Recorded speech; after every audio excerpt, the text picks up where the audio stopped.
Now we'll look at creativity as a set of so-called intelligences. In Howard Gardner's model, there are 8 multiple so-called intelligences. Linguistic, so embodied in poets and writers, facility with words essentially, musical, approach, talent, skill, logical and mathematical, as seen from the standpoint of quantitative thinkers, scientists, theorists, a visual, spatial approach, as might be offered by people who work as architects and designers, a bodily or kinesthetic approach, actors and athletes would act on those intelligences, intrapersonal, one's own feelings, interpersonal, acting with others, and then naturalistic, paying attention to the environment. These insights come from an extremely popular book from Howard Gardner called Frames of Mind and serve as a framework, but Gardner himself, years later, in response to all sorts of critical attention, noted that this notion of intelligences is not absolute. He didn't want to claim that it was innate. It does not mean the same thing as the now discredited right brain, left brain idea, nor does it map to the also discredited learning styles notion, nor is it particularly well mapped to any kind of neural brain development. But it's a useful framework for thinking about skills, talents, and people's preferred methods of approaching a task. So you can see intelligence as a kind of creative potential, and these are different ways to look at that creative potential and useful thereby. So linguistic intelligence will describe those people who learn best through words, and those can be people who learn best by listening or reading. Some people will even learn better by writing things out, and these are generally people who communicate well verbally and in writing in order to explain, convince, and express themselves. Musical intelligence, people who learn best by sounds. You may remember mathematical formulas best when they're put to song.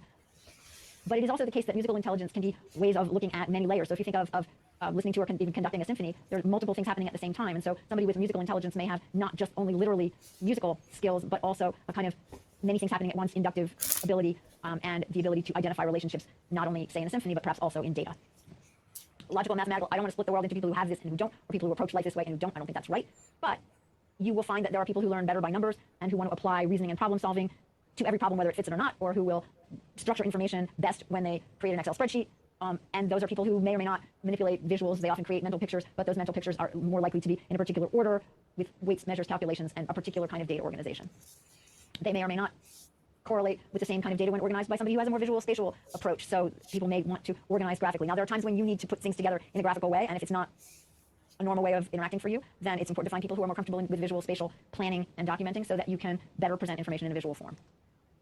Bodily kinesthetic intelligence, so-called, can refer to people who learn best by physical activity. I was at one point taught to teach language by making everybody react physically. So we taught everybody, starting with the Dutch example, and we didn't say what it meant, but we said stand up. Well, that's not particularly difficult to figure out, even if you don't know any Dutch at all, when everybody stands up in response to that. So that was a way to approach language teaching from a bodily kinesthetic standpoint. But whether that's your method of interacting with the world, or you're an athlete or an actor yourself, it's certainly the case that it's useful to put oxygen in your brain by taking a walk and giving you a chance to reframe how ideas look by adding some physical activity to your methods of interacting with the world. Intrapersonal is a way to make sure that you're paying attention to your own feelings and motivation, what makes it possible for you to concentrate, often viewed through the lens of mindfulness. Interpersonal, you're going to need to convince other people of your ideas, and you're going to need to listen to the marketplace. Interpersonal skills are going to be important to your innovation process, and they may be better embodied by others, but it's certainly important to notice the importance of building a team with interpersonal skills. Naturalistic, it's calming to be in a green environment. Some of that seems to be enhanced by smelling things like pine needles, but there are also patterns and interactions in the natural world that may inspire product innovations, product design, and it's a great source of analogies if you're looking to use biomimicry as an inspiration. So overall, every individual has some mix of these forms of intelligence and can foster them and get better at them, and certainly can use multiple intelligences or a notion of multiple intelligence as skills to strengthen the ability and cooperation within a team. So the takeaway here really is to foster innovation, be conscious, be aware of including different types